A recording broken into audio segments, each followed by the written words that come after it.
no stop signs, one stop sign, no stoplights.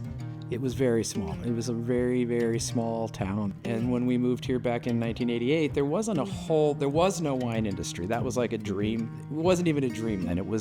We needed to make a living. Some of the biggest challenges had to do with the laws that were in place in Arizona as far as the Arizona Department of Liquor Licenses was concerned.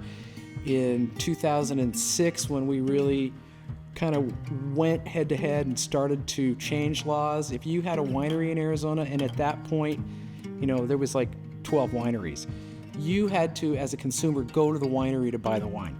The winery could not go to a restaurant and sell the wine to the restaurant. There was just really big laws, and there was a lot of reasons why we didn't have a wine industry, because it's the caps on making the wine. That's the amount of wine you're allowed to create, in your winery.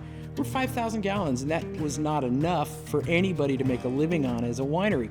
So all these laws had to kind of be changed, and over time they were. So many things have become so much more established in Arizona. Not only do we have the Verde Valley AVA, we've got the Wilcox AVA, we've got access to fruit. Grapes weren't, when we first started, we had to buy a vineyard because you couldn't purchase Arizona wine grapes. Nowadays you can. There's a market for that. There's trucking, there's people sharing different things. There's a community of different things going on that help everybody kind of establish themselves. Wine expresses a place, and a well-made wine expresses it very well. A snapshot of a time and a place. So I think just the awareness, the consciousness of what we're doing and how connected it is, it has to help you to change minds, to really beat it into people's heads that this is a extremely high value crop with extremely low water usage comparatively to other industries. Sedona was a smaller town then. So I knew a lot of people, Paula knew a lot of people. Anything we needed, it was a phone call away. She has arranged and provided every drop of wine for every event, fundraising event, film festival event, you name it, she's done it. Paula realized, a partnership with the film festival is valuable for everyone because they come here as tourists, and our locals come here to enjoy the films and watch the films and party for 9 days watching great, great films. And then they taste the wines that were grown here and produced here in the Verde Valley, and they come back for more.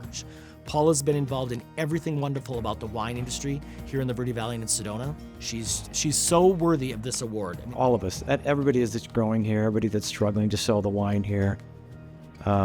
It took people like Paula to get on the map, to make it, basically force people to try it. Paula's a bully. She'll make you try the wine, and then when it's done, you go, oh, yeah, I guess she was right. Her being able to tell the story accurately has been critical.